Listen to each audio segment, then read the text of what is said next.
Olá, muito bom dia. Sexta-feira, 9 de fevereiro de 2024. Eu sou Gustavo Reis, esse é o Jornal da Manhã do Todo Poder Emanando do Povo. Seja muito bem-vindo. Você que está fazendo conosco essa transmissão aqui ao vivo, eu peço desde já, agradeço a sua presença e peço desde já para que você compartilhe o link da nossa transmissão. E hoje eu tenho comigo aqui na bancada meu amigo, meu companheiro, Dr. Alex Canuto. Bom dia, Canuto. Bom dia, Gustavo. Bom dia a você que sempre acompanha aqui o canal Todo Poder Emana do Povo. Bom dia, Canuto. Canuto, para não ficar baixo, segura o áudiozinho na frente. Isso, aí fica muito melhor. Bom, temos o dia seguinte. E o dia seguinte vem com uma série de surpresas, só que não. Depois de todo o alvoroço, todo o barulho feito pela imprensa, depois de tudo dito do que tinha acontecido, começam a sair os vídeos da tal reunião. E a reunião de secreta não tinha nada. Falta ainda sair a minuta. Eu ainda não vi falar sobre a minuta, a tal minuta do golpe. Mas eu já deixo uma pergunta para você, Canuto, antes da gente começar a ler as notícias. Se na minuta estiver falando sobre o artigo 142, algo que está na Constituição, a minuta de golpe deixa de ser golpe ou usar um artigo da Constituição é golpe?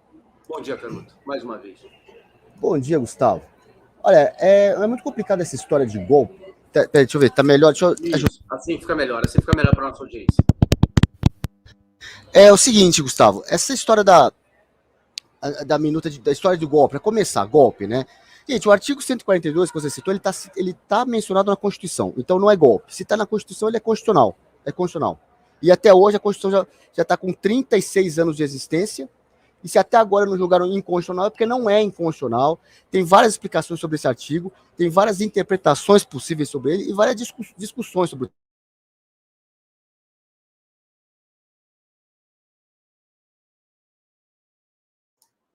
O Canuto deu uma travada. O Canuto está em trânsito, tá, pessoal? Só para vocês entenderem, ele está em trânsito, a internet dele deve ter falhado lá. Eu vou pedir para você que está nos assistindo aqui, você que já está no YouTube, dentro do nosso chat, para, por favor, colocar a cidade onde você está dizendo. Eu vou começar a jogar na tela, para isso ajudar no nosso engajamento, para o YouTube entregar para mais pessoas a nossa transmissão. E eu vou fazendo enquanto o Canuto volta aí, porque o Canuto congelou. Deixa eu tirar até ele aqui de cena. E eu fico na tela grandão aqui para vocês. Bom, a notícia de hoje, as duas principais notícias de hoje, sem falar daquelas que surgiram ontem à noite, que a gente já vai entrar já, mas as duas principais notícias de hoje são: Moraes proíbe advogados de bolsonaristas de conversar entre si. OAB criticou a medida e anunciou que irá recorrer. Abre aspas, advogados não podem ser proibidos de interagir nem ser confundido com seus clientes. A justificativa dada pelo magistrado foi de que a determinação teria o objetivo de impedir contato entre os demais acusados. Assim, os advogados também não poderiam trazer informações para os seus respectivos clientes sobre outros investigados. A medida pretende evitar que os acusados interfiram no processo criminal, prejudicando as provas, combinando versões entre si ou influenciando o depoimento de possíveis testemunhas. Deixa eu ver se o Canuto já voltou. O Canuto ainda não voltou. Deixa eu continuar aqui para vocês. Abre aspas. A medida cautelar de proibição de manter contato com os demais investigados, inclusive por meio de seus advogados, é necessária para a garantia da regular colheita de provas durante a investigação, sem que haja interferência no processo investigado por parte dos mencionados investigados, como já determinei em inúmeras investigações semelhantes, fecha aspas, disse o ministro Moraes na sua decisão. Para o advogado Fernando Gardinali, a determinação deveria ser considerada ilegal. O sócio do escritório Ked Vieira Advogados disse que o trecho representa uma restrição ao exercício de advocacia e ao direito de defesa do investigado. Disse ele, abre aspas, os advogados dos acusados não podem conversar, não podem trocar nenhuma informação entre eles e por isso que nesse ponto me parece que a decisão é ilegal. Primeiro, ela limita a compreensão de conversa entre advogados como passa-recado, e não é isso. Isso é menosprezar a função da advocacia e confundir a figura do cliente com a do advogado. As conversas entre advogados não se limitam para isso. Passam por estratégias, passam por discussões, está dentro da atividade advocatícia e dentro do exercício da defesa, fecha aspas, disse Gardinali ao jornal. Deixa eu trazer o Canuto de volta aqui, já escutei o barulhinho, ele está de volta. Canuto, travou. Eu estava perguntando você sobre a possibilidade de existir essa menção ao artigo 142 na minuta, a gente ainda não viu falar da minuta, só fala que há uma minuta de golpe, e aí você falava sobre a questão do artigo 142, né, Canuto? Primeiro que o artigo 142 não é sinônimo de golpe, nada disso, como, vamos dizer assim, a velha política quer fazer crer. Na verdade, existe uma discussão jurídica sobre a interpretação do artigo 142. Tá? Golpe, você precisa de armas, tá? Você não dá golpe de Estado num domingo, com a esplanada dos ministérios vazia, com os prédios públicos vazios. Tá? Você precisa de armas para afrontar as forças armadas de um país, e aí sim você dá um golpe de Estado. E não é com um pau e pedra quebrando vidraça que se dá golpe de Estado. E não vou nem entrar no método de quem foram as pessoas que quebraram vidraça, tá? Que, pelo que as investigações até agora levam a crer, não é ninguém da direita, ninguém conservador, não. Era gente infiltrada ali quebrando vidraça. Mas mesmo que fossem conservadores, quebrar vidraça não é golpe de Estado. Isso aí não é tentativa de golpe de Estado. Com relação à minuta, o próprio advogado do presidente já falou, aquela minuta é a que está nos autos já do inquérito, da investigação. Os advogados tiveram acesso à minuta, tá? Ele teve acesso, passou a minuta por internet, por WhatsApp ou e-mail para o ex-presidente Bolsonaro, e ele imprimiu para ler. Foi isso que aconteceu. Essa minuta que pegaram lá já estava no inquérito desde o começo do ano. Então, assim, querer fazer um carnaval em cima disso aí de minuta, querer dizer que isso era golpe, não é. Eles estão a todo custo querendo incriminar o presidente Bolsonaro. Já tentaram várias coisas, não conseguiram. E você vê que claramente as duas últimas ações aí, dizer de órgãos públicos, por ordem do ministro que comanda esse inquérito, do ministro Alexandre de Moraes, aconteceram coincidentemente em dias seguintes ao dia de alguma ação política do presidente Bolsonaro. Primeiro, quando ele voltou a fazer live num domingo, há uns 15 dias atrás, aí no dia seguinte, na segunda-feira, a Polícia Federal vai na casa dele, lá em Angra dos Reis. Aí agora, quando teve lá a ação em São Sebastião, quando queriam armar todo o circo midiático ali do depoimento dele no caso da baleia, que é mais uma tentativa de incriminar o presidente Bolsonaro, quando tentaram fazer isso, ele fez aquela manifestação de rua, convocou as pessoas, ficou aquela imagem bonita, mais uma vez, do povo ovacionando o ex-presidente, foi um ato político, marcou posição, e no dia seguinte, mais uma operação. Vários mandados de prisão, de busca e apreensão por todo o Brasil. É claro, você pode pensar que isso é coincidência, essas duas ações são coincidências, de ser exatamente no dia seguinte alguma ação política contundente do presidente Bolsonaro, ou pode pensar outras coisas, aí vai da posição de cada um. Exatamente isso. E aí eu li aqui para eles, o Canuto, trazer para a nossa audiência sobre a decisão do ministro Alexandre de Moraes de proibir os advogados bolsonaristas de conversarem entre si, né? Ele diz que já usou essa decisão, a OAB disse que vai recorrer, muita gente tem falado, outros advogados têm falado que isso é um absurdo, mas para o ministro Alexandre de Moraes, eu vou até repetir aqui para a nossa audiência, a medida cautelar de proibição de manter o contato com os demais investigados, inclusive por meio de seus advogados, é necessária para garantia da regular colheita de provas durante a investigação, sem que haja interferência no processo investigativo por parte dos mencionados investigados, como já determinei em inúmeras investigações semelhantes, fecha aspas, é o que ele coloca na decisão. Canuto, você é advogado, como é que você vê uma decisão dessa, como é que você vê uma atitude dessa, uma medida dessa, num processo tão importante, numa situação como essa que a gente está vivendo? Ô, Gustavo, eu acho que a questão não é o que eu vejo, é o que eu não vejo. Eu não vi a OAB se manifestando. Né? A OAB disse que vai recorrer. A OAB disse que vai recorrer. Então tá, pelo menos. Vou trazer aqui para você, então, para você completar a sua informação, deixa eu pegar aqui. Tá aqui, cadê o OAB? Mas o OAB disse que vai recorrer. No próprio trecho dessa matéria que eu li, eu estava procurando uma matéria que é mais completa sobre a OAB, mas nessa matéria aqui, a OAB criticou a medida e anunciou que irá recorrer. Advogados não podem ser proibidos de interagir, nem ser confundidos com os seus clientes. Foi o que disse a OAB. Isso sempre foi assim. Na Lava Jato foi assim também. Os advogados tinham plena liberdade de defender os seus clientes, como sempre aconteceu, né? Sempre o exercício da função da advocacia que não se confunde com a do cliente. Porém, o que eles querem, os ditadores do Brasil de hoje, eles não querem garantir defesa de ninguém, não querem garantir que os advogados possam trabalhar. Aliás, só de não deixar os advogados terem acesso ao inquérito, aos autos, ao que está escrito ali contra os seus clientes, e não puderam nem ter isso. E agora, como naquela época houve pouca manifestação da OAB, no caso dos advogados poderem ter acesso aos autos, a OAB foi omissa, ela tinha que ter sido mais contundente, deixou, e agora eles deram um passo a mais, proibindo pessoas que respondem a processos de conversar com o advogado, seja advogado seu, constituído, ou seja advogado não constituído, não importa quem é o cliente dele. A pessoa num processo, aí no caso não um processo criminal, mas se fosse um processo civil, um processo trabalhista, a pessoa tem poder conversar até com o advogado da outra parte, da parte contrária. Isso é só o que está faltando agora. Sabe? Então, assim, a pessoa que seja autor ou seja réu num processo pode conversar com o seu advogado e com o advogado da parte contrária ou com qualquer outro. Isso é mais uma atitude da ditadura brasileira, da atual ditadura que a gente vive no Brasil. Deixa eu voltar aqui para a tela. Tá, voltei aqui para a tela. Pois é. Bom, a gente tem algumas notícias para falar sobre isso tudo. A gente está falando do dia seguinte no Brasil, nesse Estado Democrático de Direito que o Brasil vive hoje. É esse o nosso banner, né? É esse o nosso banner que aí está. Deixa eu trazer para vocês aqui. Deixa eu pegar aqui. Ontem a gente está falando do dia seguinte e algumas coisas aconteceram, obviamente, depois que nós fizemos o nosso jornal, né? Então, a gente teve a prisão do Valdemar, que foi desmentida, mas ele sim está lá preso por conta da questão da arma. A gente tem um pedido de cassação do PL. A gente tem uma série de coisas. Mas ontem uma figura que geralmente não aparece, e eu citei ela aqui no jornal ontem, diante do seu primeiro tweet, foi o general Hamilton Mourão.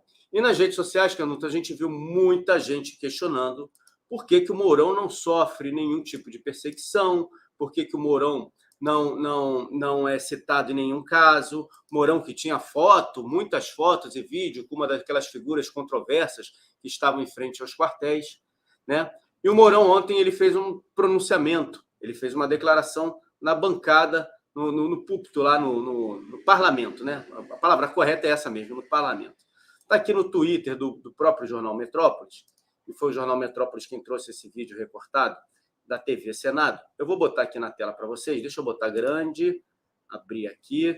Peraí, não, tem que abrir depois. Deixa eu compartilhar a tela e vou botar aqui para vocês escutarem o que o general Hamilton Mourão falou, senador federal, e a gente vai debater em cima do que ele falou, a repercussão daquilo que ele falou e também essa situação. Por que o Mourão, até agora, não sofreu nenhum tipo de busca e apreensão, não foi citado em nada, uma vez que pouca gente esquece, mas o Mourão esteve como presidente da República, pelo menos nos últimos 2 dias do governo Bolsonaro, né, Canuto? Pelo menos nos últimos 2 dias o Mourão era o presidente. O presidente Bolsonaro dias, né?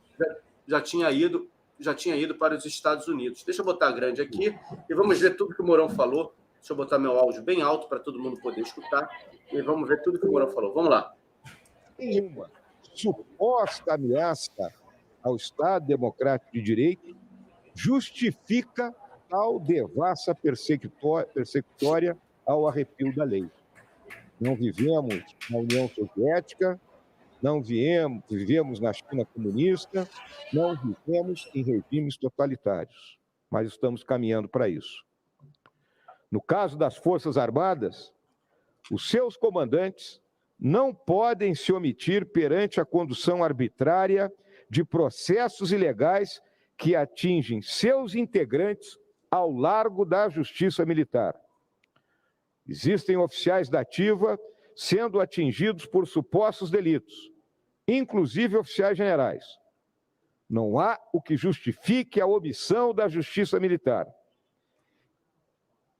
Destaco aqui, senhor presidente, nem Hitler ousou isso no começo de sua ascensão ao poder, limpando a área naquilo que ficou conhecido como o caso Fritz, que foi a demissão do então chefe do Estado-Maior do Exército Alemão. Acredito que temos que estar articulados. E aqui conclamo a todos que, por meio de palestras, entrevistas, artigos, postagens nas redes sociais, possamos mobilizar a sociedade e que cobre de forma pacífica e dentro da lei esses arbítrios que o STF vem cometendo. Ô, Canuto, primeiro, vou deixar para você seu posicionamento diante de tudo que o senador general Mourão falou. A hora que chegou no dele, né? chegou nos militares, enquanto não estavam mexendo muito, mexeram um pouquinho com os militares, mas agora que foram de forma mais incisiva contra oficiais generais, não é a primeira vez que vai contra oficiais generais, tá? Já houve também ações na casa de outros oficiais generais. Aliás, estou falando que oficiais generais, não, vou falar só generais, porque é no Exército, não está indo nas outras forças, pelo menos até agora. Enquanto estava mexendo com as pessoas lá no 8 de janeiro, ele foi omisso, sabe? Ele foi omisso diante de tudo que aconteceu no passado, que eu não vou ficar repetindo aqui, né? Até porque a gente pode ter problema de censura, mas ele sempre foi omisso. Ele gravou aquele pronunciamento nos últimos dias da gestão passada, enquanto ele assumiu a presidência da República, chamando as pessoas que estavam na porta dos quartéis e fizeram outras manifestações, nas palavras dele, de aventuras golpistas. Ele chamou isso aí, ou seja, ele agiu junto com o sistema, junto com a velha política. Ele é corresponsável pelos presos do 8 de janeiro, portanto é corresponsável pela morte do Clesão. Ele é mais um que traiu o presidente Bolsonaro, foi escolhido por ele para ser vice e ficou durante todo o mandato remando, assim, ciscando para fora, né? Como se diz na política, ciscando para fora politicamente. E agora, na hora que pegou no calo, pegou nos militares, aí ele faz esse pronunciamento aí dizendo que o abuso está indo além da conta. Já tivemos outros exemplos na nossa história de casos em que foram além da conta, em que atacaram os militares, houve ataque. No passado houve tentativa de quebra de hierarquia, né? Dessa vez o ataque contra a instituição militar não é fomentando a base contra o alto comando, mas é atacando pessoas tanto da base, oficiais intermediários, quanto até mesmo oficiais generais, mas está havendo um ataque, sim, à Casa Militar, como já houve em outros momentos da história do Brasil. Em outros momentos tiveram outros desfechos. Eu não vou dizer aqui qual desfecho que pode ter, porque estamos num regime no Brasil sob censura. Eu vou te fazer umas perguntas sobre o Mourão, mas antes disso, deixa eu te mostrar isso daqui, ó. O pessoal vai pedir cassação de Mourão por incitar as Forças Armadas, está lá no site do Aliados Brasil. Deixa eu botar aqui maior para vocês o tweet do Guilherme Boulos. Está aqui, ó. Entraremos no Conselho de Ética. Tá bom, né? Desse tamanho tá bom. Entraremos no Conselho de Ética do Senado pedindo a cassação do mandato do general Mourão por incitar as Forças Armadas a ações golpistas de descumprimento judicial. O pessoal já está elaborando a representação sem anistia a nenhum golpista. Canuto, se tem uma coisa que o general Mourão fala no final, é sobre a ordem, sobre a lei, de forma legal. Ele chega a usar até, vamos usar as redes sociais, palestras, entrevistas para cobrar o STF, como se isso fosse capaz de fazer algum tipo de cobrança, né? Mas tudo isso não fomenta uma narrativa, uma postura dessa do general Mourão, quando ele vem ao Senado Federal e faz uma declaração como essa, né, citando Hitler e tal, de modo muito prudente, sofisticado. Ele, de certo modo, ele não está botando gasolina na fogueira? Olha, Gustavo, eu não diria gasolina na fogueira. Eu acho o seguinte, ele está agindo mais ali perto de um sindicalista, sabe? Defendendo a categoria dos militares, defendendo que se sentiu lesada por uma ação do poder público. Então ele está fazendo o papel de sindicalista ali. E você vê como é que a esquerda funciona. Sindicalista só pode existir se for os deles. Sindicalista dos outros não é sindicalista, é golpista. Então, ou seja, isso mostra mais uma vez como o PSOL, a esquerda toda, nunca quis defender trabalhador, questão de fortalecimento dos sindicatos. Não, eles querem aparelhar os sindicatos, eles querem o poder. Eles acham que só eles é que podem exercer determinadas funções na arena pública no Brasil. Se outra pessoa que não faz parte do esquema de poder deles, exerce essa função de defesa de uma categoria profissional, defesa de um setor social, de um setor dentro do Estado, de um setor econômico, aí não pode, só eles que podem. Aí vão lá e chamam o Mourão de golpista, e o que eles fazem? Rebatem o argumento do Mourão? Não, pedem cassação, querem silenciar a voz do Mourão, sabe? Esses caras da esquerda não aguentam debate. A única ação que eles sabem tomar é partir para a censura. Eles sabem que no debate eles perdem, eles são humilhados, porque eles não têm a verdade, eles são sistematicamente desmascarados no debate público. O argumento deles é fraco, o nível de estudo, de preparo deles é baixo. Por isso que a esquerda sempre parte para a censura e não para o debate em campo aberto. Ainda em cima do general Hamilton Mourão, duas coisas me chamam a atenção. Primeiro, ele fala o seguinte, sobre a justiça militar. A justiça militar não tem se posicionado, a justiça militar não tem sido chamada ao debate. O Exército disse que sabia da operação, que está acompanhando, a Maria também se manifestou dessa maneira, aquelas notas blá, blá, blá, que a gente sabe que eles dão, falando sobre isso. Mas é verdade, a justiça militar não tem aparecido em momento algum. Como é que você vê, Canuto, essa ausência da justiça militar nesse debate todo, ou essa falta de presença da justiça militar nesse debate todo, nesse momento que a gente está vivendo, já que generais, enfim, gente da ativa está sendo investigada? Acho que o problema não é só da justiça militar, é da caserna como um todo, tá? É de todo o meio militar que foi submisso, aceitou isso no passado. A gente sabe que ali tem melancias infiltrados, e muitos, principalmente no alto comando, muito mais proporcionalmente no alto comando do que nos níveis inferiores.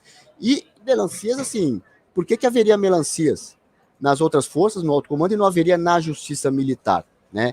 Então, a justiça militar realmente está sendo omissa. A justiça militar poderia, sim, constitucionalmente, legalmente, tomar decisões que não sejam coincidentes com a do STF, e nos assuntos militares, quem dá a palavra final é a justiça militar, tá?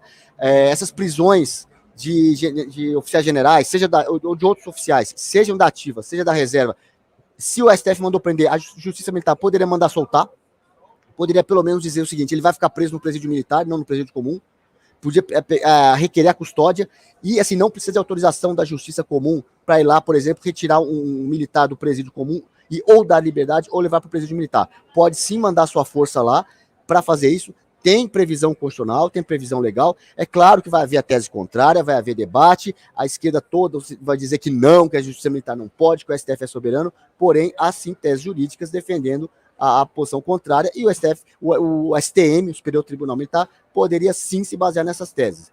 Falta, claro, vontade política. Eu não sei o grau de melanciismo que tem dentro da justiça militar, se ele é igual, maior ou menor do que nos outros setores da caserna. E aí, para o melancismo, eu vou trazer aqui primeiro um vídeo, um meme que foi feito pelo Henrique Oliveira, está lá no Twitter, no perfil dele, e eu vou trazer aqui na tela para vocês verem, sobre General Mourão. O ridículo discurso do General Mourão no final do ano, quando acabou o governo do presidente Bolsonaro. Deixa eu botar na tela aqui e apertar o play para vocês assistirem. Vamos lá. O país tem assegurado uma democracia pujante, uma democracia pujante, uma democracia pujante, uma democracia pujante, uma democracia pujante e plural. Pois é. Temos, Canuto, democracia pujante e plural? E por que eu te pergunto isso? Porque ele ontem disse que nós estamos caminhando para uma ditadura. Nós estamos caminhando. É isso mesmo? Nós estamos caminhando? E vivemos numa democracia pujante e plural? Estamos caminhando. Olha, se estamos caminhando, nas palavras dele, ele deu um dos passos para isso, por ação ou por omissão. No dele, acho que foi mais por ação, porque fazia aquele pronunciamento que ele fez em dezembro de 22, no finalzinho da gestão passada, eu diria que não foi por omissão, não, foi por ação. Ele ajudou a chegar nisso aí, tá? E aquela coisa, isso serve tanto para o caso do Mourão, que diz que defendia a democracia e agora está reclamando da ditadura, como, por exemplo, para a censura. Esse pessoal aí, mesmo da esquerda, que aplaude a censura, aplaude essas prisões, imagina o dia que isso virar contra a esquerda, se virar um dia, sabe? Você vê até vozes na esquerda discordando desse tipo de censura. Mas as pessoas mais incautos, né, as pessoas mais comuns, de menos instrução, o que equivale a praticamente quase toda a esquerda, acham bonito tudo isso. Ora, ele está legitimando essas práticas, essas práticas estão gerando precedentes que, se um dia o caldo entornar, se um dia a roda gigante virar, sabe, você pode inclusive usar esse precedente contra todo mundo que hoje está achando bonito, né, que hoje está com um sorriso de orelha a orelha. É aquela coisa, a política, muitas vezes, ela é uma roda gigante. Nunca cuspa quando você está lá em cima, né? Eu aprendi isso desde cedo, mas tem gente que não sabe isso e está abusando, gerando precedente que, como eu disse aqui, pode vir a ser usado no futuro. Aí, futuro a Deus pertence. Deixa eu pedir para você que está nos assistindo, para compartilhar a nossa transmissão, nos ajudar a fazer essa transmissão aqui. Eu vou botar agora, aqui dentro do YouTube, eu estou abrindo o YouTube, deixa eu abrir aqui só um minutinho, eu vou abrir o YouTube aqui e vou colocar no YouTube uma pesquisa, uma enquete, para você que está nos assistindo, responder para todos nós. É muito importante... Eita, ferro, tá lenta a internet. Bom, enquanto não abre, eu vou passar por aqui. É muito importante a gente entender esse cenário todo, tudo o que está sendo feito, o que está sendo construído, as figuras que aparecem a cada momento, que dão declarações, que surgem, que estão sendo investigadas, as que não estão sendo investigadas, para a gente ter uma visão melhor, maior desse cenário todo. Por exemplo, como muita gente colocou ontem na rede social, no Twitter, eu acredito que nas outras redes sociais também, o general Mourão foi muito questionado, se questionou muito por que o general Mourão até agora não passou por nenhum tipo de investigação, por nenhum tipo de averiguação, o nome dele não é citado em absolutamente nada, já que existiam, era Priscila, né, o nome da mulher que ficava lá no acampamento em Brasília, existia foto, existia imagem dele com ela, dizendo que ela era assessora dele, enfim, eu não sei nem ao certo, para ser bem sincero, não sei nem ao certo, mas existia muito disso aí. O general Mourão disse ontem que estamos caminhando para uma ditadura, e ele, no passado, ele já se colocou, e ele já se posicionou como alguém que queria unir o Brasil, que queria colocar o Brasil unido. Então, a pergunta que eu vou fazer na enquete, eu vou digitar agora para vocês aqui. General Mourão pode surgir como alguém da terceira via? Essa é a pergunta que eu faço para vocês, eu quero que vocês respondam. Né? Alguém que não é radical, alguém que vai tentar pacificar o país? Será que o general Mourão pode surgir como alguém dessa terceira via? Acabei de botar aí, vou botar na tela aqui para vocês, deixa eu digitar. Está aqui, ó, vai aparecer na tela para vocês. O general Mourão pode surgir como alguém da terceira via? Essa é a enquete que a gente coloca na sua percepção, diante de tudo que você está vendo, se existe essa possibilidade ou não. Fato é, né, Canuto, que em ano eleitoral o Bolsonaro fica impedido de se comunicar com o presidente do PL que foi preso por porte ilegal de armas, foi preso em flagrante e foi transferido para a carceragem da Polícia Federal, onde ele passou a noite. Canuto, como é que você vê essa situação? Primeiro, do presidente do PL ter sido preso, né, do Bolsonaro não poder falar em ano eleitoral com o presidente do PL, e ontem, além de tudo, dele ter passado a noite na carceragem, e além de tudo, ontem o Drácula da Odebrecht, senador Humberto Costa, entrando com pedido de cassação do PL. Mais uma vez, olha como a esquerda, né, trabalha. Cassação de partido, cassação de mandato, né, nunca é o debate.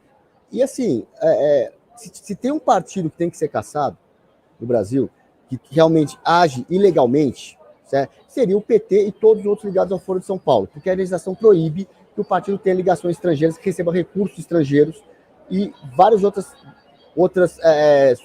não pode ter submissão à entidade estrangeira. Todos eles têm submissão à agenda do Foro de São Paulo. Deveria ter sido cassado. Ali é o partido que faz isso. No caso do PL, gente, o presidente foi detido para prestar esclarecimento sobre porte de arma e foi solto. Isso compromete o partido? Assim, tudo bem, tinha o porte legal, parece que a arma estava registrada no nome do filho dele e estava com o registro vencido. Então, era o porte legal de arma. Tá bom, ele vai responder por isso e vai pagar a multa, a pena disso não é uma pena alta do porte legal de arma. Isso é motivo para caçar o partido? Não, isso é pretexto para caçar o partido. Pretexto. O que eles querem fazer é eliminar qualquer possibilidade de democracia no Brasil, qualquer possibilidade de concorrência, ficar uma disputazinha entre a esquerda mais vermelha com a esquerda cor-de-rosa e dizer isso é democracia. É isso que eles querem fazer e, por isso, eles vêm com essas regras aí de redução de número de partidos, de coeficiente partidário, de tudo isso aí, para monopolizar ainda mais. Já é restrito o número de partidos hoje no Brasil, 30 partidos é pouco, eles querem reduzir ainda mais para controlar todos os partidos, controlar o processo eleitoral, dizer quem entra, quem não pode fazer parte, e aí quando tem um partido que eles não conseguem controlar, ou não conseguem controlar 100%, porque alguma coisa eles até controlam, mas não 100%.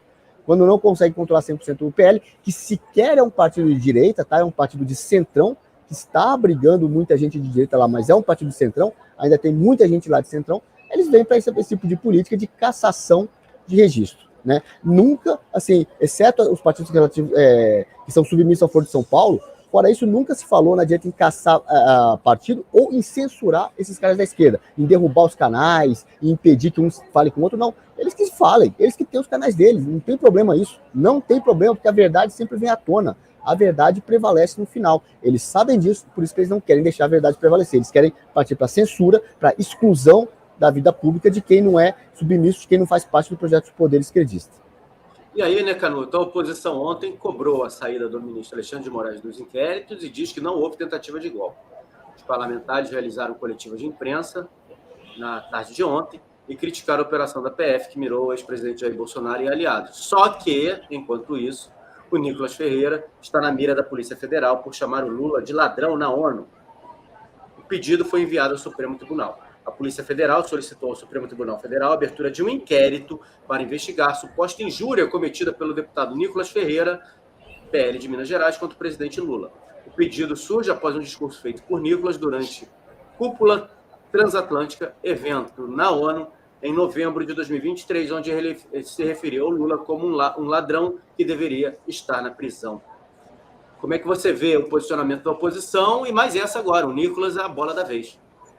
Bom, o Nicolas se referiu ao atual ocupante do Palácio do Planalto como um ladrão que deveria estar na prisão, né? Bom, teoricamente, se o Nicolas está sendo processado, o povo todo que grita isso na rua, as milhões de pessoas que gritam na rua, eu vou repetir aqui, abre aspas, o que o povo grita na rua, abre aspas. Lula, ladrão, seu lugar é na prisão, fecha aspas. Qualquer manifestação popular espontânea que você vai, tem isso. Aí quando você faz manifestação fake na base de mortadela, aí não, eles devem cantar outra coisa, mas manifestação em que as pessoas vão, que gritam também, eu vim de graça, gritam lá o já conhecido bordão, Lula, ladrão, seu lugar é na prisão. O povo canta isso na rua. O problema foi o Nicolas ter falado isso na ONU? Não. Não é assim que comunista funciona. O comunista, ele decide o seguinte, temos que cortar as asinhas do Nicolas, porque ele é um jovem deputado, tem um futuro promissor pela frente, teve 1.200.000 votos lá em Minas, ele tem tudo para ser uma liderança nacional no futuro, quem sabe até sucedendo o presidente Bolsonaro daqui a alguns anos, ele tem tudo para isso. Os petistas leram isso, identificaram e tem que achar qualquer pretexto para atacar o Nicolas. O pretexto da vez é o discurso do Nicolas na ONU. Se o Nicolas não tivesse falado tivesse falado outra coisa, eles iam pegar outra coisa do discurso dele. Se tivesse falado isso em outro lugar e não na ONU, também iam atrás do Nicolas. Iam arrumar qualquer pretexto para fazer isso, produz a matéria midiática, né? Claro, toda a velha imprensa vai chegar, olha, Nicolas está sendo processado, investigado por injúria. Ele vai ter que se defender, vai ter o custo da defesa com o advogado, tudo isso, vai ter o trabalho de se defender, mas é assim que a esquerda trabalha. Olha, por que eles não pegam os canais deles e gravam uma resposta ao Nicolas? Olha, o Nicolas falou isso na ONU, mas você está errado, eu discordo dele por isso. Olha, eu acho até que já devem ter feito. A questão é que ninguém vê os canais da esquerda. Ninguém vê aquela porcaria, o lixo que eles falam, todo mundo sabe que é mentira, que o conteúdo é ruim, sabe? Que o grau de análise ali é fraco, o grau de preparo deles é fraco. Então, assim, a qualidade das lives, dos canais esquerdos é fraco, ninguém assiste aquela porcaria. Eles sabem que ninguém assiste, por isso que eles podem fazer o que resta ao alcance deles, derrubar os canais de direita e derrubar as pessoas, né, os porta-vozes da vontade popular, da vontade da direita, da vontade conservadora, da vontade do Brasil raiz. É isso que estão fazendo com o Nicolas. Não tem nada a ver com suspeita de injúria, com ofensa. Eles não ficaram ofendidos, não. Eles se fingem de ofendido quando interessa se passar por ofendido. É isso que eles fazem e estão fazendo isso mais uma vez. Você que está nos assistindo, eu vou pedir para você continuar compartilhando a nossa transmissão, compartilhar bastante. A gente vai trazer alguns vídeos importantes aqui. Tem os vídeos da reunião, começaram a ser divulgados aí por toda a imprensa, mas tem um outro vídeo que é muito, muito importante e eu vou trazer ele aqui para vocês. Então, peço para que você compartilhe o link, nos ajude a fazer o jornal. Está aqui, ó, Guilherme Santos nos fez um superchat. Muito obrigado, Guilherme. Somos fracos frente à esquerda. Nos orgulhamos de ter estudado. Porém, levamos um baile na política. Manifestações esvaziadas é prato cheio para a esquerda. Ele colocou aqui. Eu acho que a gente precisa compreender, né? Sun Tzu, que a esquerda adora falar de Sun Tzu, né? Sun Tzu, arte da guerra, conhecer o inimigo, conhecer a si mesmo. Mas é uma verdade, você precisa se conhecer, né? E a direita encaminha, ela engatinha ainda nessa questão de conhecer a si própria, né? A direita tem uma série de problemas, de dificuldades que fazem parte do processo de amadurecimento mesmo da direita, né? E diante disso tudo, a gente vai passando por isso tudo, né? Por você não ter ainda um amadurecimento para lidar com tantas situações, com tantas realidades, você vai amargando verdadeiramente uma série de dissabores. E é isso que acontece hoje com a direita no Brasil, isso é o que acontece hoje com o próprio país, com o próprio Brasil, e faz parte desse processo de aprendizagem. E o processo é muito doloroso. A gente sabe que o processo é doloroso, né? A gente está vivendo na pele esse processo doloroso. Enfim, vamos avançando em relação a isso. Deixa eu trazer aqui. Hoje vazaram os vídeos da reunião. Bolsonaro fez uma reunião com todos aqueles que estavam ali para poder dar o golpe, e esse vídeo vazou. Quando você lê uma manchete dessa, o professor Olavo de Carvalho sempre falava do imaginário. E vejam que a esquerda sabe disso daí, eu vou provar para vocês no vídeo que eu vou colocar. O imaginário é o primeiro lugar onde você começa a fazer toda a questão de criar na mente das pessoas a narrativa, a convicção das coisas. Ontem você vê vídeo de uma suposta reunião do Bolsonaro, onde ele estava ali com seus ministros, estava com generais, e eles estavam tentando tratar de um golpe. Quando você vê uma manchete nesse sentido, você fala de uma reunião, parece uma reunião em casa, uma reunião num ambiente mais, vamos dizer assim, fora de uma formalidade, né, onde você está discutindo o que vai fazer. Mas vamos ver os vídeos da tal reunião. Deixa eu botar aqui na tela para vocês. Eu não vou repercutir todos os vídeos, eu não vou botar todos os vídeos. Está lá, a Globo News foi mais uma que colocou. Mas vejam, olha como a Globo News coloca. Exibe partes do vídeo da reunião do ex-presidente Jair Bolsonaro com o ministro que discute, segundo a Polícia Federal, uma dinâmica golpista. Ele já começa a mudar. A gravação está com a PF e o registro é de um encontro no Palácio do Alvorada, no dia 5 de julho de 2022. A gravação estava no computador apreendido de Mauro Cid, ex-ajudante de ordem de Bolsonaro. A jornalista Bela Megali teve acesso ao tudo, etc. e tal. Ô, Canuto, como é que uma reunião como essa pode ser tratada de uma reunião golpista ou algo completamente fora de uma legalidade? E aqui vão vários trechos, né? E o pior, tudo que é falado ali é tudo que a gente já sempre falou e que foi discutido durante o ano de 2022 às claras. Posicionamento do Ministério, questão das urnas eletrônicas, enfim. No fundo, não tem nada de novo sob o sol. Mas, no imaginário das pessoas, é uma reunião golpista. Como é que você vê isso daí, Canuto? Gente, eles estão querendo, até hoje, dizer que foi golpe, assim, criar essa narrativa. Eles estão há mais de um ano tentando isso. Já saiu a pesquisa lá do Instituto de Esquerda dizendo que menos de 20% da população, ou em torno de 20%, alguma coisa assim, só isso acreditava que foi tentativa de golpe.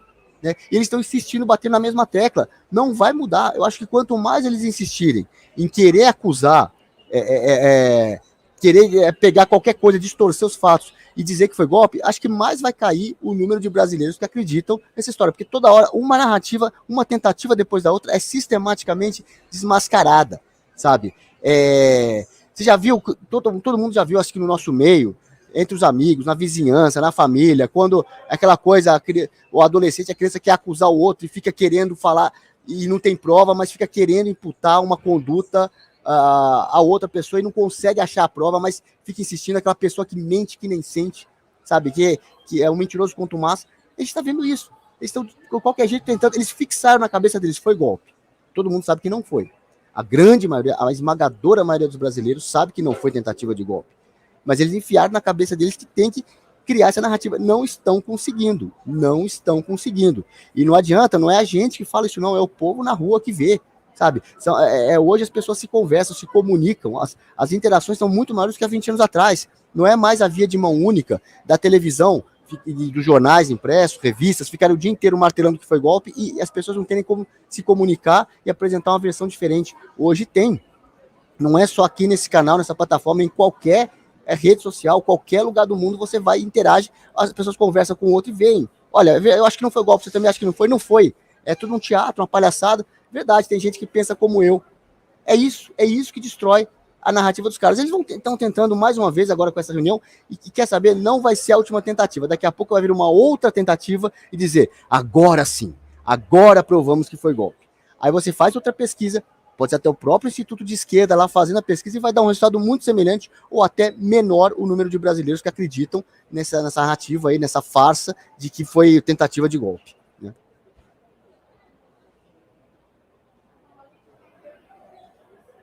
Pronto, Tá sem som, tô na tela. Pois é. Então, assim, não vou nem botar o conteúdo dos vídeos. O conteúdo dos vídeos a gente sabe que é uma reunião, tudo que foi falado, mas eles criaram isso tudo.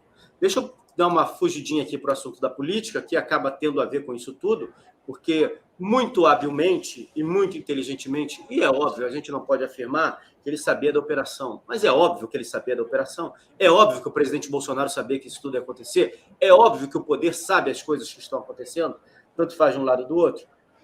O Lula marcou uma reunião com o Lira hoje, depois disso tudo. Lembre-se vocês que a semana começou muito conturbada, o Lira atirando, o Lula reclamando, etc e tal, e o Lula marca a reunião hoje. Lula e Lira tomam café da manhã para lavar roupa suja. Lula fez questão de se encontrar com Lira antes do Carnaval. Caso contrário, a conversa ficaria para o fim de fevereiro. O encontro acontece em meio às duras críticas que Lira tem feito à articulação política do governo, função de responsabilidade no ministro Alexandre Padilha. Lula queria conversar com Lira antes do Carnaval. O presidente da República, segundo seus auxiliares, queria se encontrar com Lira antes do feriado, porque senão a conversa ficaria para depois do Carnaval e lá no final de fevereiro, já que Lula embarca na terça-feira, dia 13 de fevereiro, para a África, de onde só deve retornar na penúltima semana de fevereiro. Canuto, nada é por acaso, e a data do encontro arrumada pelo presidente da República também não foi à toa, né? Não, ele sabe, o Lula sabe que a batata dele está assando, então ele não podia deixar isso passar para depois do Carnaval, até porque ele vai fazer mais um turismo internacional aí depois do Carnaval, queimar mais um pouquinho o filme do Brasil lá fora, fazer articulação com o lado das ditaduras, das autocracias, não com o lado das democracias, é isso que ele vai fazer. Então agora ele tem que deixar a casa arrumada, costurada, ele sabe da insatisfação, ele sabe que deu calote no Centrão, em deputados até da própria esquerda, né? Prometeu aquela liberação de emendas e não vai dar essa liberação de emendas, já era esperado esse calote, somente os deputados trouxas do Centrão acreditaram que o PT cumpriria a promessa, não cumpriu a promessa, agora vai lá afagar, passar mais um caô, gogó. A questão é o seguinte, vai pagar as emendas ou não vai? Né? Eu não sei se ainda tem deputado trouxa acreditando que ele vai pagar a emenda, não vai, ele vai lá passar um rolando lero, afagar, então, deixa que depois do Carnaval eu pago mais um pouquinho, tá devendo 100, paga só 20, depois eu pago os outros 80, aí pede mais coisa em troca, é isso que ele vai fazer, Tem trouxa ainda que acredita em promessa de petista?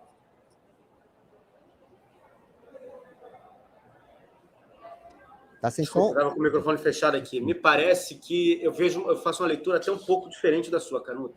Eu acho que o presidente da República esperou tudo isso acontecer para chegar hoje, sentar com ele e falar assim: que lado você está? O que você quer? Qual é o seu futuro? O que você quer da sua vida, meu filho? Você vai ficar comigo ou você vai ficar do lado deles?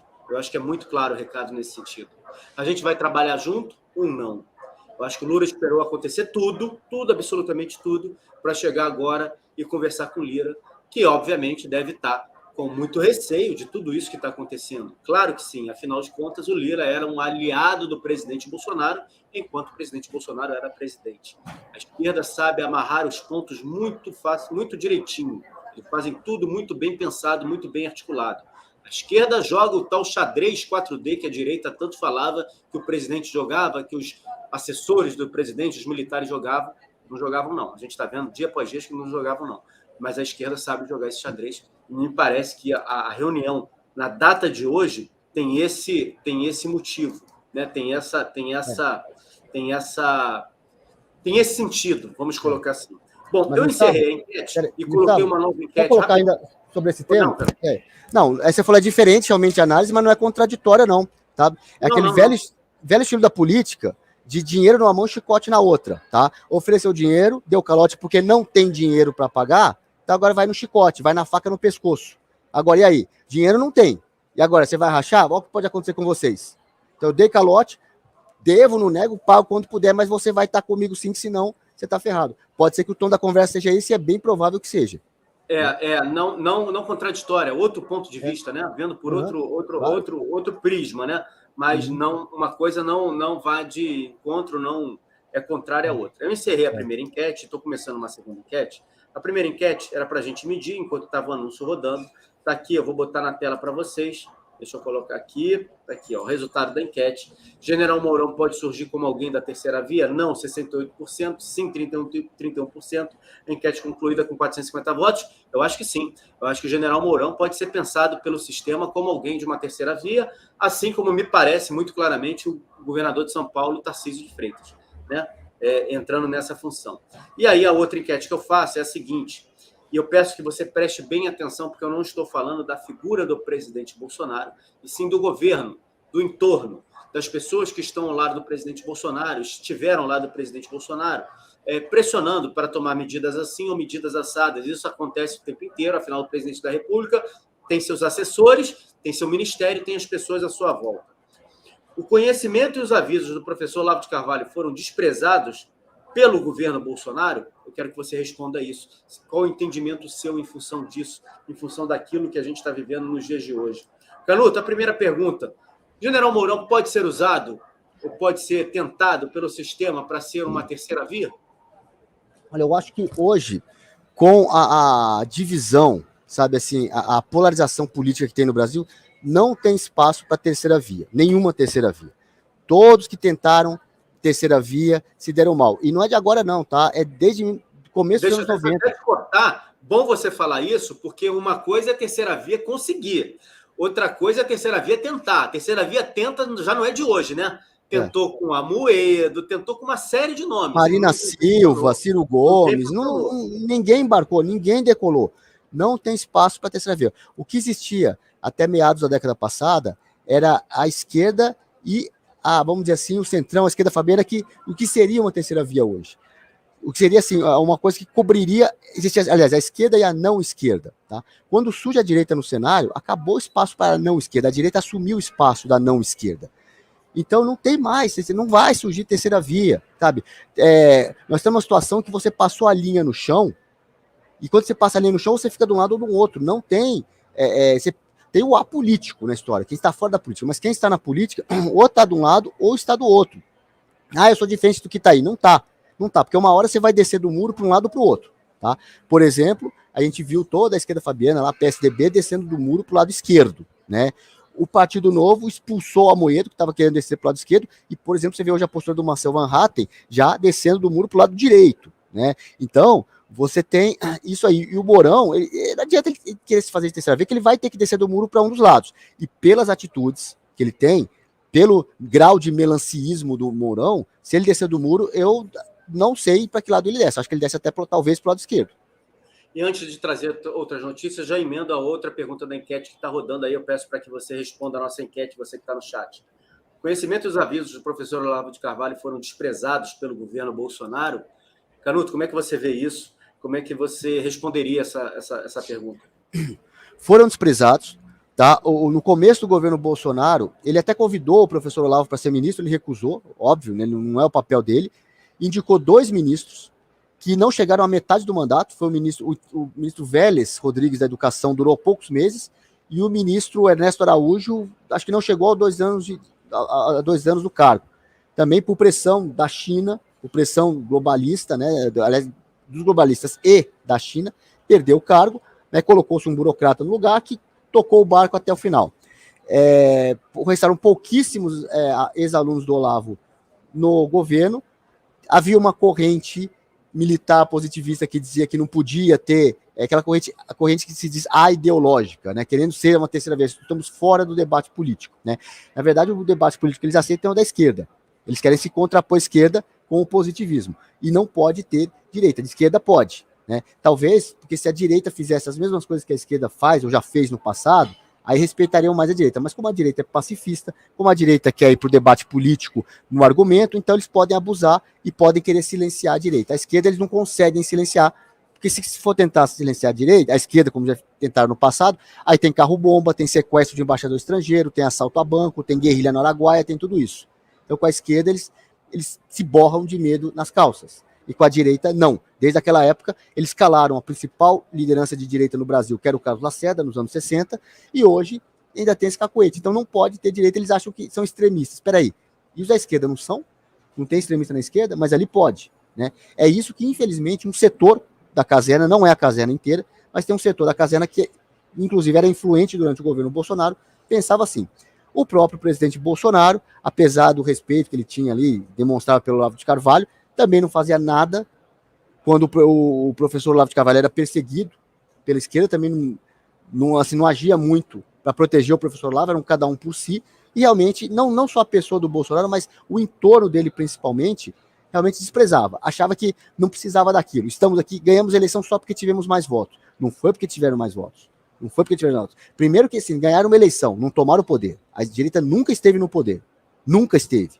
Esteve no cargo, com o cargo de presidência da República e aqueles cargos nomeados pelo presidente. Esteve nos cargos, no poder, nunca. Quem exerceu o poder foi o STF durante os 4 anos de governo Bolsonaro. Ali que estava o poder. Não era na presidência da República.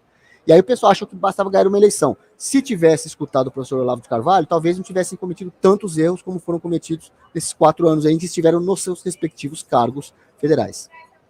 Eu quero responder sobre isso, eu propus essa enquete, quero falar sobre isso, trazendo até aquilo que a Flower 2 colocou.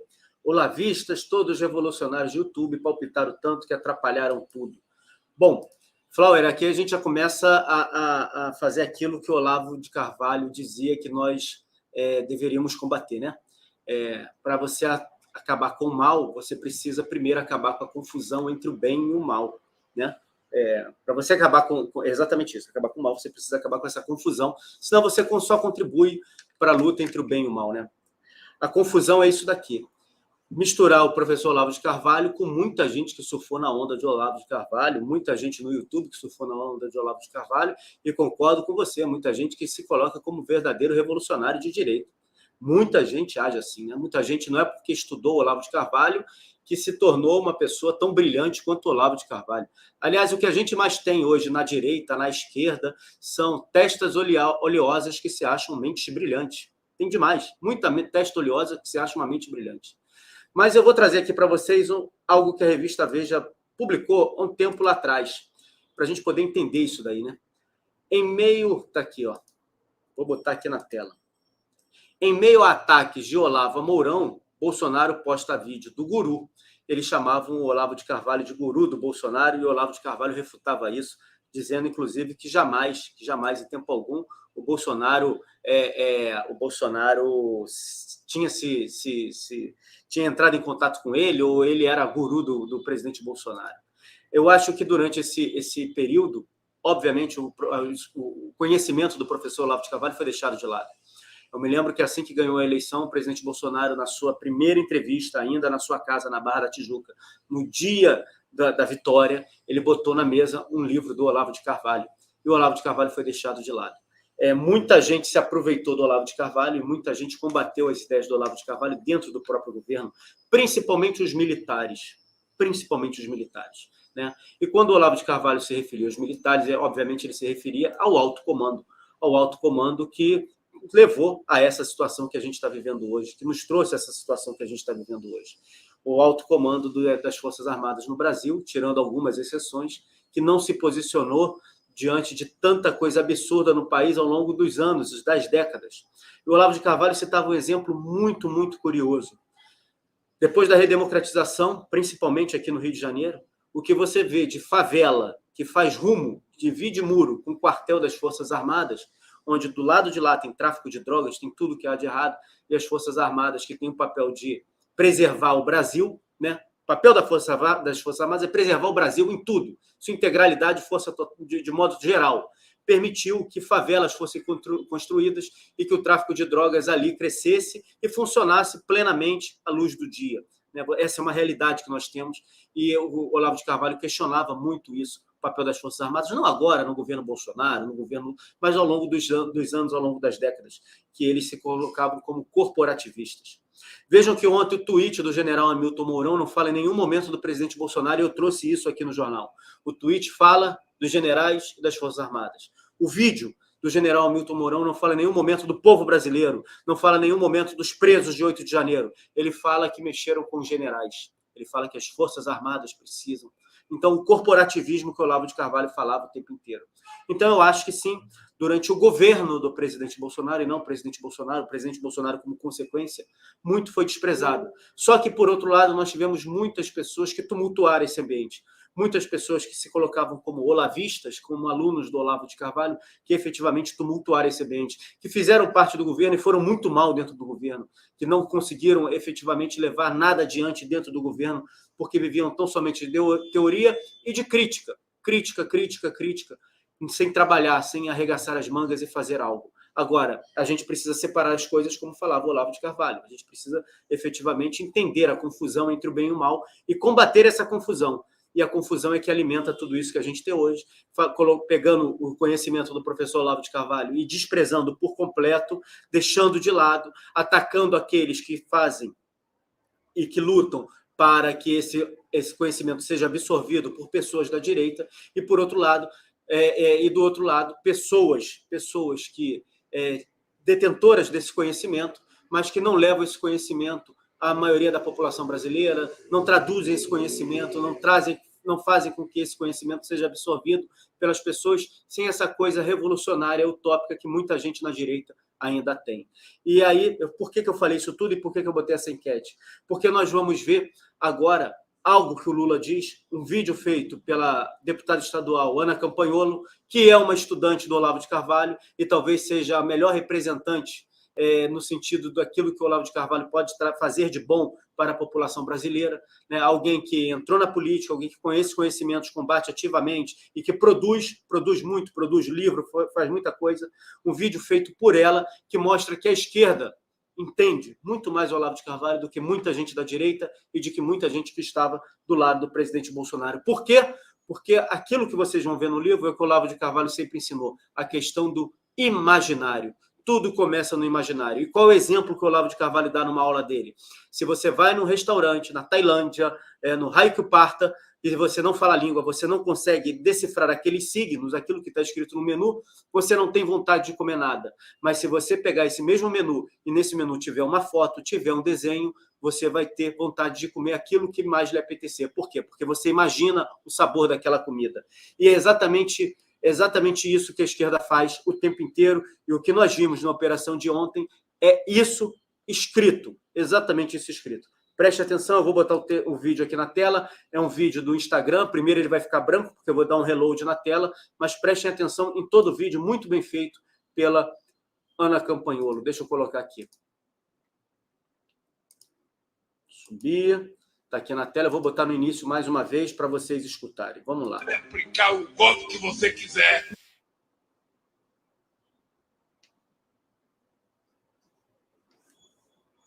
Presidente da República. Agora vai depender da nossa capacidade de construir a narrativa correta. Porque quando se quer dar um golpe, se constrói uma narrativa.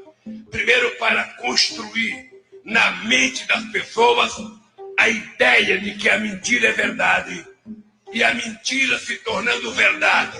Então você pode aplicar o golpe que você quiser. Por que nós criamos o Fórum de São Paulo? Eu tinha consciência de que jamais a gente poderia chegar ao poder pela via do voto, pela via democrática. Começamos a conversar com os companheiros do Partido Comunista Cubano e com o companheiro Fidel Castro. E aventamos a possibilidade de fazermos uma reunião com toda a esquerda latino-americana para que juntos a gente pudesse chegar a ganhar o poder nos nossos países. Aqui no Brasil nós enfrentamos o discurso do costume, o discurso da família, o discurso do patriotismo. Ou seja, aqui nós enfrentamos o discurso de tudo aquilo que a gente aprendeu historicamente a combater. Companheiro Maduro, se quiser vencer uma batalha, eu preciso construir uma narrativa para destruir o meu potencial inimigo. Você tem solta no mundo uma extrema-direita raivosa que utiliza fake news como se fosse um instrumento de fazer política, e nós precisamos destruir. Porque o que houve no Brasil foi uma tentativa de golpe. Todas as forças que tinham que cuidar da segurança de Brasília estavam comprometidos com o golpe. Esse que aparece na imagem é o ministro-chefe do GSI, general Marco Edson Gonçalves Dias. Ele está na antessala do gabinete presidencial. As imagens de câmeras de segurança revelam o tratamento do próprio ministro Gonçalves Dias com os invasores, após cenas de depredação e ataques ao patrimônio público. Em uma entrevista para o jornal argentino El País, às vésperas da eleição de 2018, o ideólogo do PT, José Dirceu, foi questionado sobre a possível derrota da esquerda naquele pleito. Essa foi a sua resposta. Na comunidade internacional, isso não vai ser aceito. E dentro do país é uma questão de tempo para a gente tomar o poder. Aí nós vamos tomar o poder, que é diferente de ganhar uma eleição. Nós estamos tirando todo mundo que foi contratado no período Bolsonaro do governo. Eu acho que em algum momento ele vai ser condenado em alguma corte internacional. Ele nos acusa de comunistas, achando que nós ficamos ofendidos com isso. Isso não nos ofende. Isso nos orgulha. Esse tempo da liberdade de expressão como valor absoluto, esse tempo acabou no Brasil. Acabou. Foi sepultado. Deixa eu lhe falar uma coisa, o conceito de democracia é relativo para você e para mim. Porque quando se quer dar um golpe, se constrói uma narrativa. Primeiro para construir na mente das pessoas a ideia de que a mentira é verdade. E a mentira se tornando verdade. Então você pode aplicar o golpe que você quiser. Pois é, né, Canuto? Se você não prende os comunistas pelos crimes que eles cometeram, eles te prendem por crimes que você não cometeu, né? Gustavo, eu acho que ele disse tudo aí no vídeo. Esse vídeo já está circulando na internet há muito tempo, sabe? E ele fala assim, mentira. Ele é o pai da mentira. Tem vídeos dele ensinando para petista como é que mente e tal. E ele está falando exatamente o que eles estão fazendo, criando a narrativa do golpe deles, que já está sendo dado. É um golpe que não vai ser dado assim de uma hora para outra, ele vai aos poucos. E vem acontecendo, o 8 de janeiro foi um capítulo do golpe e da tomada de poder, da construção da ditadura petista, e é isso que a gente está vendo hoje em dia. É isso aí, é isso aí. Eu quero desejar a você um bom final de semana, agradecer você que está aqui conosco, você que esteve conosco fazendo o jornal. Vou fechar aqui a enquete, 76% concorda que o conhecimento do professor foi deixado de lado, contra 24% achando que não foi desprezado. Agradeço a você que esteve aqui conosco. A gente volta depois do Carnaval para fazer o nosso Jornal da Manhã, o Todo Poder Emana do Povo. Canuto, obrigado. Bom feriado para você, bom feriado a todos. Fiquem com Deus. Um grande abraço. Até lá. Tchau, tchau.